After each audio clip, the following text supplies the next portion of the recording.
Chers collègues, j'ai conscience que le projet d'avis que je vous présente aujourd'hui est controversé politiquement. Pourtant, je revendique que cet avis n'est partisan ni en termes d'idéologie politique, ni en termes de nationalité. Cet avis est d'abord en phase avec l'opinion publique, puisque, selon un sondage Eurobaromètre, près de 75% des Européens estiment que l'Union européenne devrait agir plus fortement en matière de lutte contre la fraude fiscale. Cet avis est en phase avec le mouvement citoyen de lutte contre le changement climatique et également pour une fiscalité européenne plus juste.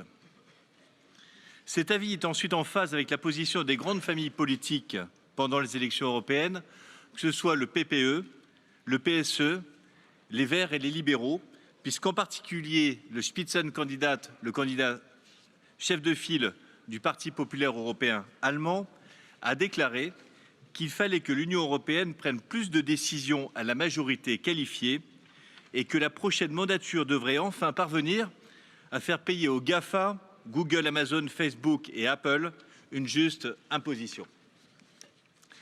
Cet avis est évidemment en phase avec l'héritage du président de la Commission européenne, Jean-Claude Juncker, toujours un éminent représentant du Parti populaire européen, puisque c'est lui qui a présenté la proposition initiale et l'a classée parmi les 5 sujets prioritaires pour l'avenir.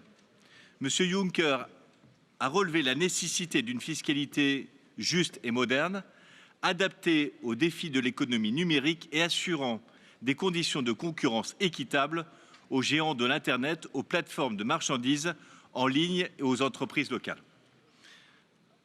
Enfin, cet avis est en phase avec l'agenda stratégique adopté le 21 juin dernier par les chefs d'État et de gouvernement, puisqu'ils ont inclus la référence à la nécessité de faire des progrès vers une taxation européenne juste et efficace.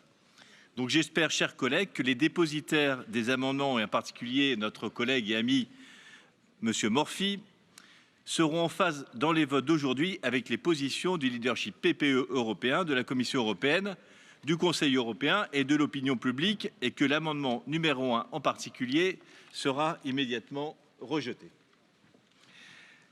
Permettez-moi de conclure ma présentation sur des considérations rapides concernant 4 thèmes. D'abord le thème de la concurrence, ensuite la souveraineté, après la subsidiarité et enfin les services publics. Sur la concurrence, oui, une concurrence est indispensable pour le fonctionnement d'une économie sociale de marché. Et nous ne sommes pas naïfs, nous savons que les collectivités territoriales auront recours également à la concurrence fiscale. Par contre, il faut que cette concurrence soit équitable et a fortiori dans le cadre d'un espace économique harmonisé en ce qui concerne les règles applicables au marché intérieur, aux aides d'État ou à la gouvernance macroéconomique. Il ne faudrait pas que la fiscalité européenne devienne le maillon faible de l'intégration européenne. Dans cet espace économique commun, et en particulier dans la zone euro, il n'est plus possible d'imaginer que la politique européenne puisse être une addition de souveraineté nationale étroite. Il faut vouloir les conséquences de ce que l'on veut. Pour que l'euro réussisse, nous devons penser en termes de souveraineté économique partagée et en tout cas à une imbrication des souverainetés. Pour paraphraser Rosa Luxembourg, je dirais que la souveraineté fiscale des uns finit là où commence la souveraineté des autres.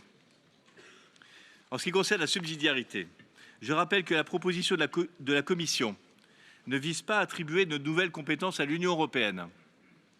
La Commission ne propose pas non plus d'interférer dans les prérogatives des États s'agissant des taux de la fixation des taux d'imposition directe des personnes ou des sociétés. Par conséquent, la proposition de la Commission est totalement compatible avec le principe de subsidiarité. Enfin, permettez-moi de défendre le principe même de l'impôt.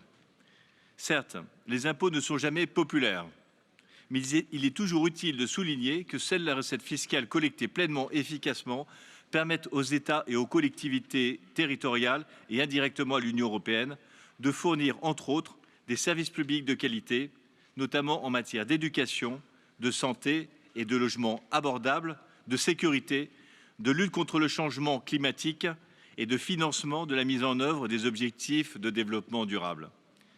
Bref, quand vous voterez, quand vous pensez fiscalité, je vous invite, chers collègues, à moins penser aux intérêts d'Amazon ou d'Apple, qui par ailleurs créent très peu d'emplois en Europe et qui savent très bien se défendre par eux-mêmes, qu'à ceux de votre libraire, de votre boulanger, de votre boucher, des PME de votre ville et de votre région, ainsi qu'à ceux des usagers des services publics et aux besoins de financement des investissements publics, que ce soit à l'échelle locale, nationale ou européenne. Je vous remercie de votre attention.